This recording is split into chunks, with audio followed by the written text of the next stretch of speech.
आजकल की इस भागती दुनिया में हम इतने ज्यादा व्यस्त होते जा रहे हैं कि हम खुद को भूलने लगे हैं। हमारे मन में इतने विचार चलते रहते हैं कि वह हमें शांति से बैठने ही नहीं देते। जब कभी थोड़ा सा समय मिलता है हमें शांति से बैठने का, तो हमारे दिमाग में फिर से तमाम विचार आने लगते हैं और फिर हम यह भूल जाते हैं कि हम शांतिपूर्वक बैठे हैं कि नहीं। अर्थात हमारा दिमाग विचारों से इतना ज्यादा भर जाता है कि वह हमें शांति से एक जगह पर बैठ ही नहीं देता।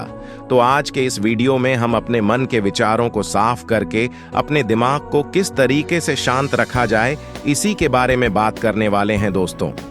एक बार एक गुरु और एक शिष्य एक सुनसान जंगल से गुजर रहे थे। तभी शिष्य अपने गुरु से एक सवाल करता है कि गुरुजी, ऐसा क्यों होता है कि कुछ लोगों के पास कुछ भी नहीं होता लेकिन फिर भी वह सुखी रहते और आनंद में रहते हैं, और कुछ लोगों के पास सब कुछ होते हुए भी उदासी उनके चेहरे पर साफ दिखाई देती है। गुरु ने एक मुरझाए हुए फूल की तरफ इशारा करते हुए अपने शिष्य से कहा कि यह सोचने और समझने की बात है। अगर यह फूल यह सोचेगा कि मैं कल मुरझा गया था, या फिर यह सोचेगा कि मैं भविष्य में फिर से मुरझा जाऊंगा, तो यह कभी भी खुलकर पूरी तरीके से खेल नहीं पाएगा। अपने सुंदर स्वरूप में यह कभी भी वापस नहीं आ पाएगा और अपनी इस प्रकृति में कभी भी बिखेर नहीं पाएगा। इसी प्रकार इंसान अपने अतीत की यादों में खोया रहता है या फिर अपने भविष्य की करता रहता है। भविष्य के दुखों के बारे में सोचता रहता है, या भूत में जो उसके साथ बुरी घटनाएं घटित हुई हैं, वह उन्हीं के बारे में सोच सोच करके वह अपने भविष्य के लिए चिंतित होता रहता है। तो ऐसा मनुष्य जीवन में कभी भी सुख अनुभव नहीं कर सकता। यह समझने की बात होती है कि जीवन हमेशा वर्तमान में होता है। अतीत और भविष्य की कल्पनाएं हमेशा मनुष्य को मृत्यु की तरफ ले जाती हैं। इसलिए यह जरूरी हो जाता है कि जिस प्रकार हम अपने शरीर की देखभाल करते हैं, उसे बीमारियों से दूर रखने के लिए उसके अंदर ऐसी गंदगी भी साफ करते रहते हैं। ठीक उसी प्रकार समय समय पर हमें अपने मन और मस्तिष्क की भी गंदगी को साफ करते रहना चाहिए, उसकी धुलाई करते रहना चाहिए। इससे आपकी बुद्धि की क्षमता तो तेज होगी ही होगी, साथ ही साथ आप हमेशा आनंद में रहने का रहस्य भी जान पाएंगे। शिष्य ने सवाल किया कि गुरुदेव, इससे पहले कि हम मन और मस्तिष्क पर चर्चा शुरू करें, इससे पहले मैं यह जानना चाहता हूं कि जिन लोगों के पास सब कुछ होता है वह दुखी क्यों रहते हैं, और जिन लोगों के पास कुछ भी नहीं होता है वे अक्सर आनंद में क्यों होते हैं? यह रहस्य क्या है? इसके पीछे का कारण क्या हो सकता है? गुरु ने उत्तर दिया कि कुछ लोग जीवन में जब कुछ हासिल कर लेते हैं और सब कुछ हासिल कर लेने के बाद उन्हें सब चीजों की व्यर्थ का पता चल जाता है। ऐसे लोगों को अक्सर यह एहसास जकर लेता है कि मैंने जीवन में कुछ भी पाया, जो कुछ भी किया, उससे भले ही मैंने सुख सुविधाएं हासिल कर ली हो, लेकिन मन की शांति अभी भी बहुत दूर है और अधूरी भी है, उस तक मैं पहुंच नहीं पाता। सब कुछ पाकर भी मैं अपने मन को जान नहीं पाया। और जब इंसान को ऐसा लगता है तो उसे महसूस होता है कि जो कुछ भी उसने कमाया है वह कोरियों का भाव था। उसने अपना जीवन बेकार की चीजों में यूं ही व्यर्थ कर दिया। और वहीं पर जिस इंसान के पास जीवन में कुछ भी नहीं होता है, उसके पास एक उम्मीद होती है, सब कुछ पाने की लालसा रखता है, और वही लालसा, वही इच्छा उसको जीवन में खुश रखती है, आगे बढ़ाती है और ऊर्जा से वह हमेशा भरा रहता है। गुरु ने अपने हाथ से एक सूखे पेड़ की तरफ करते हुए कहा कि शिष्य, कभी तो यह पेड़ भी हरा भरा रहा होगा, फलों से लदा हुआ रहा होगा, अनेक प्रकार के पक्षी और जानवर इस पर आराम करते होंगे, इसके फलों को खाते होंगे। इस समय इस पेड़ को भी यह पता नहीं होगा कि एक दिन यह सूख जाएगा और उसकी हालत इतनी बदतर हो जाएगी कि यह किसी को छांव तक नहीं दे पाए, उसके ऊपर पत्ते तक नहीं रह जाएंगे। उसी प्रकार मनुष्य अपने जीवन की दौड़ में यह भूल जाता है कि जिस दौड़ में वह सबसे आगे निकलने की कोशिश कर रहा है, उसका अंतिम चरण तो मृत्यु ही है। काश वह कभी इस दौड़ से अलग हटकर यह देख पाए कि इसका अंतिम चरण उसे कहां तक पहुंचाएगा। जिस दौर से वह सबसे आगे निकलकर जीतने के ख्वाब देख रहा है, उसका वास्तव में अंतिम चरण मृत्यु ही है। काश वह कभी जीवन में भी हो जाता है कि उन घटनाओं को हम किसी भी तरह अपने मन की द्वार में ठहरा कर यह देख पाए कि उसका चरण क्या है और उसका परिणाम क्या होने वाला है। वह तो बहुत कुछ इकट्ठा करने में लगा हुआ है। एक दिन वह सब यहीं का यहीं रह जाएगा। इकट्ठा करते करते एक दिन उसका शरीर मृत्यु को प्राप्त हो जाएगा और फिर उसका शरीर आग में जलकर राख हो जाएगा, लेकिन उसके द्वारा बनाई हुई चीज सब यहीं की यहीं पर ही रह जाएगी। लेकिन इंसान चीजों को इकट्ठा करते करते अपनी जिंदगी को जीना भूल जाता है। वह कभी ठीक से खुलकर हंस भी नहीं पाता, बस इकट्ठा कर में लगा रहता है और इकट्ठा करते करते वह अपने सब सुख, चयन, खुशी सब कुछ खो देता है। ऐसा भी हो सकता है कि वह ऐसे कार्यों की तरफ आगे बढ़ सकता है जो उसके जीवन में आनंद पैदा करता हो, जो उसके जीवन को एक नई दिशा दे। गुरु ने कहा कि एक योगी ही होता है जो जीवन की दौड़ में ठहर जाता है, जो यह समझ लेता है कि जीवन का अंतिम चरण तो मृत्यु ही है। इसीलिए वह जीवन में सुख सुविधाएं हासिल करने की बजाय खुद के मन और मस्तिष्क को एक नए आनंद की तरफ ले जाने का प्रयास शुरू कर देता है। शिष्य ने सवाल किया कि गुरुदेव, क्या एक गृहस्थ जीवन में जीने वाला मनुष्य उस आनंद की प्राप्ति नहीं कर सकता, और अगर कर सकता है तो किस प्रकार शुरुआत उसे करनी चाहिए? गुरु ने कहा कि बिल्कुल कर सकता है। गुरु ने उत्तेजित होकर उत्तर दिया कि अगर सभी मनुष्य उस आनंद की प्राप्ति के लिए योगी बनने का निश्चय कर ले तो इससे तो प्रकृति का चलन ही रुक जाएगा। उसकी जो व्यवस्था है वह बिगड़ने लगेगी। एक सच्चा योगी अपने जीवन में खोज करता है और खोज करने के बाद वह गृहस्थ जीवन में किस प्रकार आनंद को प्राप्त किया जा सकता है वह तरीके सभी को बताता है, ताकि मनुष्य अपने गृहस्थ जीवन का पालन करते हुए उस आनंद की प्राप्ति भी कर सके। गुरु ने उस युवक को संबोधित करते हुए उत्तर दिया कि मैंने अपने जीवन में जो खोज की है उसके अनुसार मनुष्य को समय समय पर अपने मन और मस्तिष्क की सफाई करते रहना चाहिए। मनुष्य अपने शरीर पर तो ध्यान दे देता है, लेकिन अपने मन और मस्तिष्क को वह भूल जाता है, उस पर कभी ध्यान ही नहीं देता, और उसी वजह से मन और मस्तिष्क उसके बूढ़े होते चले जाते हैं। उसमें जवानी रह ही नहीं जाती, और जब उनमें जवानी नहीं रह जाती तो वह नयापन और ताजगी नहीं रह जाती, जिसकी वजह से एक इंसान उदासी से भर जाता है। मान और मस्तिष्क की गंदगी क्या होती है, पहले मैं तुम्हें यह बताता हूं।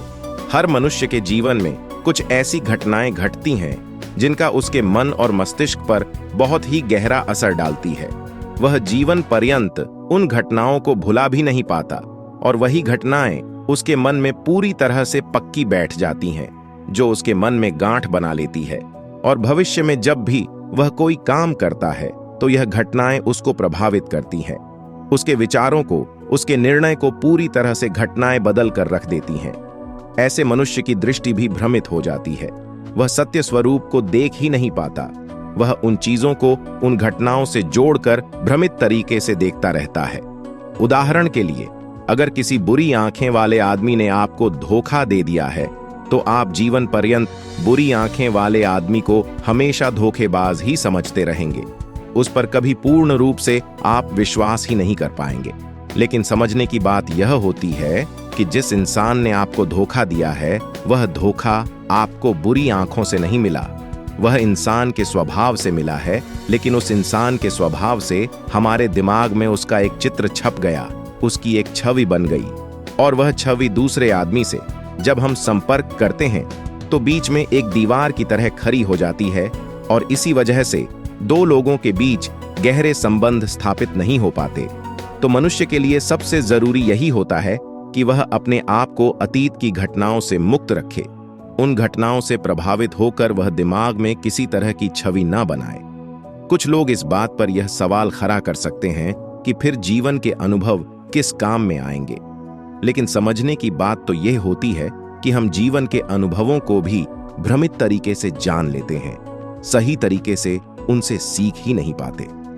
शिष्य अपने गुरु की बातों में इतना खो गया कि उसे चलते चलते जंगल के रास्ते में पड़े हुए कांटे दिखा नहीं दिए, और अचानक उसके पैर में कांटा छुप गया। गुरु ने उसका कांटा बाहर निकालते हुए उससे पूछा, यह कांटा तुम्हारे पैर में क्यों लगा? इसके पीछे तुम किसे जिम्मेदार मानते हो? गुरु ने कहा कि तुम मुझे भी जिम्मेदार मान सकते हो, क्योंकि मैं तुम्हें यह बातें सुना रहा था, या तुम खुद को भी जिम्मेदार मान सकते हो कि तुम मेरी बातों में इतना खो गए कि तुम्हारा रास्ते पर से ध्यान ही नहीं रहा या तुम इन पैरों को भी जिम्मेदार मान सकते हो जिन्होंने यह कांटे इस रास्ते पर बिछा दिए? तभी शिष्य ने उत्तर दिया कि गुरुदेव, इसमें मैं खुद को ही जिम्मेदार मानता हूँ, क्योंकि आप तो अपना काम कर रहे थे और इस पैर ने भी अपना काम किया, पर मैं अपना काम होश पूर्वक नहीं कर पाया। अगर मैं चलते समय ध्यान लगाए रहता, अगर मैं आपकी बातों में पूरी तरह से नहीं हो जाता, तो मुझे यह कांटा कभी नहीं लगता। इसमें पूरी तरह से ही मेरी गलती है। गुरु ने शाबाशी से अपने शिष्य के पीठ को थपथपाया और आगे कहा कि जो घटनाएं हमारे मन को प्रभावित करती हैं, जरूर उसे बाहर निकाल दें, और उसके लिए सबसे सरल तरीका है कि अपनी भावनाओं को व्यक्त करना सीखो। उसे अपने दिल में, अपने मस्तिष्क में बैठाकर मत रखो। जब तुम किसी दूसरे मनुष्य के सामने अपनी भावनाओं को व्यक्त कर देते हो, तो तुम्हारे मन का बोझ हल्का हो जाता है। कुछ लोगों का स्वभाव ऐसा होता है कि वह अपने मन की बात किसी को बताते। ऐसे लोग अक्सर अंदर ही अंदर दुखी होते रहते हैं, लेकिन वह अपने मन की बात किसी दूसरे आदमी को कभी नहीं बताते। उसके कुछ उल्टे ऐसे लोग भी होते हैं जो अपने मन में किसी भी बात को रख नहीं पाते। उनके साथ कुछ भी अच्छा या बुरा होता है, वह अपने मन की बात, अपने भावनाओं की बात दूसरों के सामने व्यक्त कर देते हैं। और तुमने खुद महसूस किया होगा कि जो लोग अपने मन की भावनाओं को व्यक्त कर देते हैं, वह जीवन में ज्यादा आनंदित रहते हैं। कभी भी प्राकृतिक रूप से आए हुए भावनाओं को नहीं रोकना चाहिए, या हमें किसी भी भावनाओं को दबाना नहीं चाहिए। अगर हम किसी भी भावनाओं को रोकने की कोशिश करते हैं, तो वे हमें अंदर ही अंदर खाने लग जाती हैं। गुरु ने आगे कहा कि शिष्य, अगर तुम्हारा मन किसी बुरी घटना पर रोने को हो रहा है, तो चीख चीख कर रो लो। अपने आप को रोको मत, उस भावना को पूरी तरह से बाहर आने दो। अगर किसी दूसरी घटना पर तुम्हारा मन खुश होने का, आनंदित होने का हो रहा है, तो पूरी तरह से नाचो गाओ, जिससे कि तुम उस भावना को बाहर निकाल सको। और जब वे भावनाएं अपनी पूरी गति के साथ बाहर आ जाती हैं, तो तुम्हारा मन उन घटनाओं को पीछे छोड़ देता है, अर्थात तुम्हारा मन धीरे धीरे हल्का होने लगता है। गुरु ने शिष्य को समझाते हुए बताया कि जिस प्रकार तेज रफ्तार से चलता हुआ पानी अपने वेग से आने वाली सभी बाधाओं को तड़ देता है, और अगर हम अपनी भावनाओं को बहने दिए, तो वह उन सभी बाधाओं को तड़ देगा, और उस बांध को डरने के बाद उसका कचरा उसके मन से निकल जाएगा, और उसका चित्त मन भी साफ हो जाएगा, उसके अंदर की गंदगी भी दूर हो जाएगी।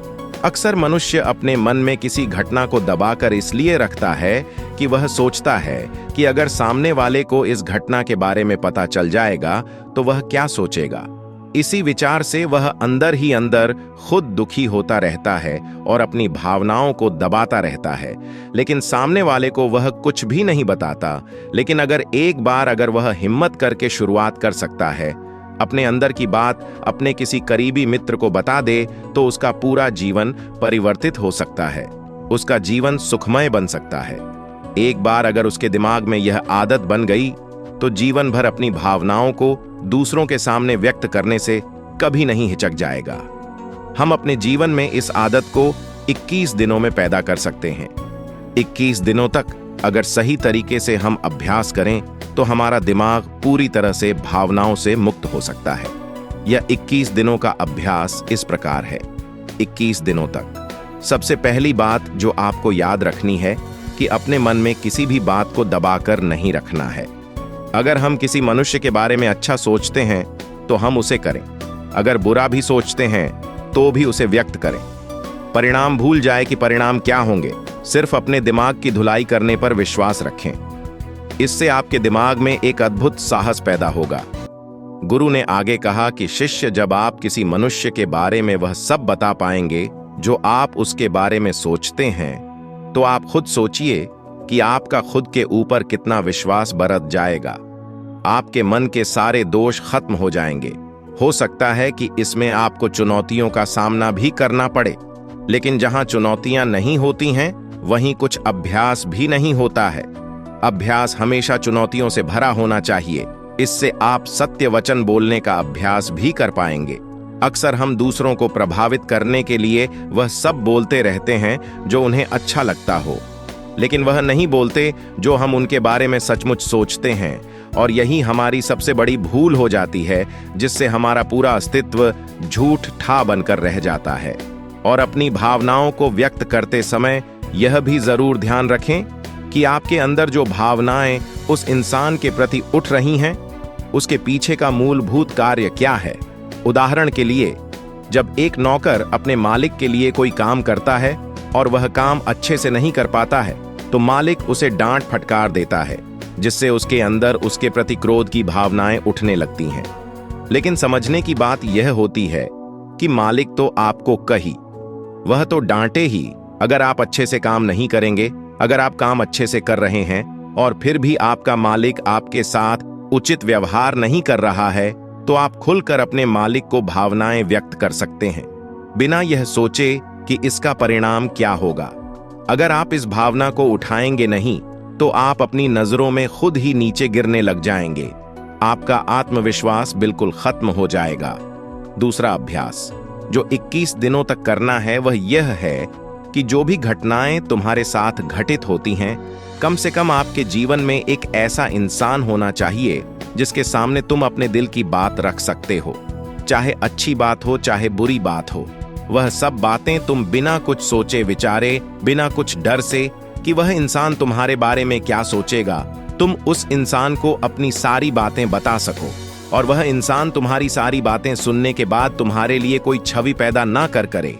ऐसे इंसान अपने जीवन में खोजो और उनके सामने अपनी सारी भावनाएं व्यक्त करने की कोशिश करो। दिन में जो कुछ भी घटित होता है, अच्छा लगता है या बुरा होता है, किसी के प्रति आकर्षण होता है, उसको एक दोस्त की तरह बताने का प्रयास करें। इससे यह पता चल जाएगा कि तुम्हारा मन घटनाओं के प्रति किस प्रकार की भावनाएं पैदा करता है। तुम अपने मन की सारी बातें कह दो, ताकि तुम्हारे अंदर की भावनाएं, तुम्हारे अंदर में जो विचार उत्पन्न हो रहे हैं, वह पूरी तरह खाली हो जाए। तीसरा अभ्यास जो तुम्हारे मन को खाली रखेगा, वह है योग्य निद्रा का अभ्यास। देखते ही देखते यह चर्चा खत्म करते हुए गुरु और शिष्य उस जंगल को पार करके अपने आश्रम में पहुंच चुके थे। तो दोस्तों, उम्मीद है इस वीडियो से आपको काफी कुछ सीखने को मिला होगा, और अगर कुछ सीखने को मिला हो तो हमारे इस वीडियो को लाइक, शेयर और चैनल को सब्सक्राइब जरूर कर लीजिए। धन्यवाद।